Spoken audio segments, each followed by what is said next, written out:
might have to take the strip pan off to get to the igniter.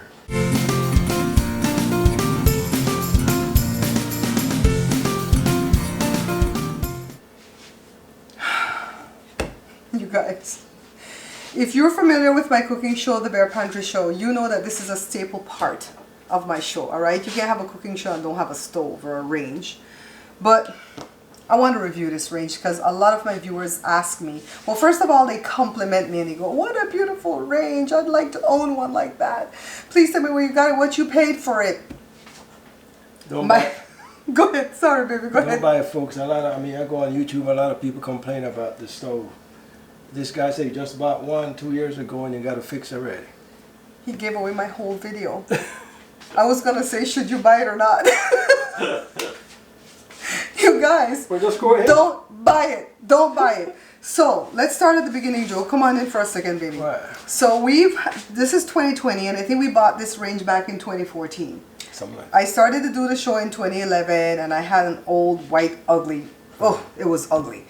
Bought this beautiful thing. How much did we pay for this? Do you remember? $1,300. Yeah, it was about 12. I was finna say like $1,200, but it was $1,300. It was not cheap, all right? So it has a lot of nice features. The drawer on the bottom is a warming drawer, so you can put food in there. Warm. Never used it. I'm the kind of person that store baking trays in it. It has this. We're gonna bring the camera in and show you. It has this right here. Joe has the thing off. The middle part for a griddle. Pancake stuff. Never use it. That griddle thing is so thick, the pancakes never come out good. They fall apart. I don't know if you can do grilled cheese on it. I really never used it. I put the griddle thing away and that spot just is left blank.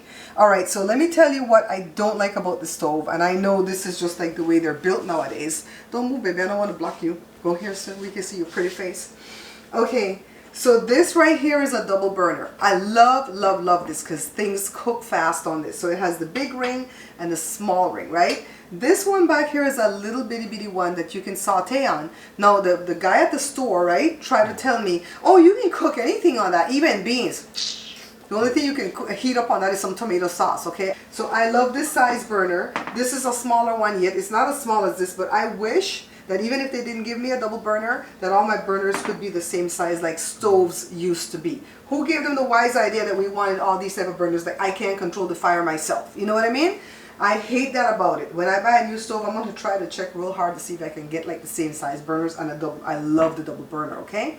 Now up here on this dashboard, we don't know hardly anything about the stove. Honestly, when it first came, I looked up how to put custom cook and I put 3. Because I think you put 3 in custom cook. So if you press it once, the bake comes on at 325, twice it's 350, and thrice it's 375. Okay, so that's it. And it can broil, it can bake, it can convection bake, all that good stuff. What else? It has 3 shelves. I never use the bottom shelf because things burn on the bottom shelf. I just can't adjust to make things cook on that. So the first thing that went out, what was the first thing to go out, Joe? Was it that same thing we just changed, that igniter for the range? For the oven? Yeah, for the oven. I think. Yeah, it was this thing. It was this igniter. So, us being not cheap, but what? Frugal. Us being frugal, we went up to Amazon and we bought one of these burners, or not burners, igniters, for like 23 bucks at the ending of 2018. Put it in, the thing worked, and then just before 18 months it went out. So we asked a friend that sells appliance for a living, he sells used appliance, what could be wrong? It can't be the same thing again. And he goes, when it comes to Samsung, you got to buy Samsung parts. You can't be buying aftermarket parts. So we had to buy the part. It was $89 versus $23 for the aftermarket. One of my viewers at the cooking channel actually sent me the funds for me to buy it because it was taking me a minute. I mean, it's right after the new year, all this stuff. The thing went out for Christmas. The turkey took how long? 13 hours? The turkey took 13 hours to cook. It would not come up above 340. So if you're having that error code, it did not come up above 340. So, you know, we had to change that thing twice. And then we changed that little thing, that heat element thing. That little... The heat sensor. The heat sensor. So that's the igniter, no, the heat sensor. We also changed this right here. This little switch has to do with the door. For the longest time, every time I would try to self-clean the oven, the door would not lock. Or if it locked, it would stay in the lock position and then the whole thing shut down and didn't work. So Joe had everything we do, we look up YouTube videos and then we fix it, and then we make our own YouTube video to show how we fixed it. So now Joe has it apart, the piece, that middle piece for the pancake, he has it apart. He keeps getting blocked because I keep moving. He has, see right here, this is just the top part of it, but he has it apart, soaking it in vinegar and water so we could clean out the thing, because that didn't want to like if we even need it. But while he's fixing, right? So right now, this will not come on. You click, all you do is smell gas and nothing come up. You have to light it with a match. So he's thinking it's some type of igniter for the top part. Gone, because if you look in the back of this one, it click right away and come on. And this one, right away. This one, right away. Right away. If you look at this one, see, just keep clicking. It's firing? It's firing. Yeah, I might have to bring the camera in and show that, Joe.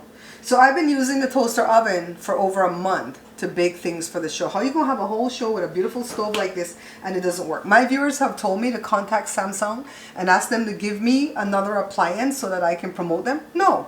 Why would I do that? This stove is junk, so I'm supposed to get one free from them and then lie to my viewers about it being junk? I would never buy Samsung again. Point blank, period. It broke.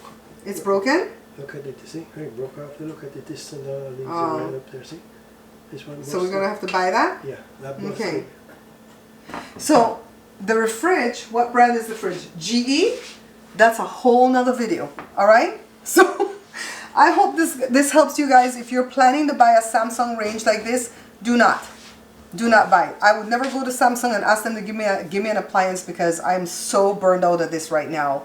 I like Kenmore, and I don't know if they make those anymore because, you know, Sears are closing down and stuff like that. So, but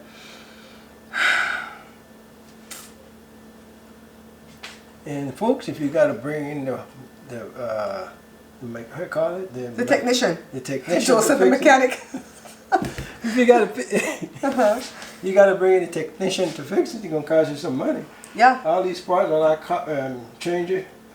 Okay, think about it. Let's say if the about $500 maybe cost me about it. No, wait. Let's say the part costs $89 at Amazon, right? Right. They're gonna mark that up at least 30% or more, but I'm putting it at least 30% because they have to make a profit on their parts also. You know, most people that fix, you know, cars, appliance, stuff like that, they also make a profit on their parts. They don't just get paid back for the part and pay back for the shipping. They got to make a little bit. So then the technician has to come out. So that's a coming out fee. That's probably going to be at least $60. So because they'll come out and troubleshoot it. And then if you don't want them to fix it, they have to get something for their troubles because they gas, time, stuff like that. I mean, that's only fair, right? So they'll charge you at least $60 to come out. That way, if you allow them to fix it, they'll write off the $60. But is it really written off? Because now they're going to give you a flat rate as to what they're going to charge you to fix it. And don't come to me about sign up for this thing with the gas company. It's only $30 a month and they'll be able to come fix your appliances. And you know, you have to you know how those things work? You have to pay a small fee first. Like what do you call that thing for insurance? What do you call that thing for insurance, Joel? Right. Deductible. Couldn't think of that word. You have to pay a deductible first, and then they'll come in and troubleshoot it, and then they'll put in the parts, whatever. And if you need a new thing, then their insurance will kick in and give you a new one, you know, a new thing. But I'm not paying $30 a month for that. No, I got YouTube and I got Joe. Meanwhile, this is crap. It doesn't cease to be crap. It's still crap. And I wanted to show you guys really quickly that we had to change these also. Every one of these broke. Thanks for watching, guys. Share the video for me, okay? Tell a friend, tell your mom and them. Don't buy Samsung this range, alright? Tell your mama, tell your auntie, tell your grandma, tell everybody. Tell your mom and them.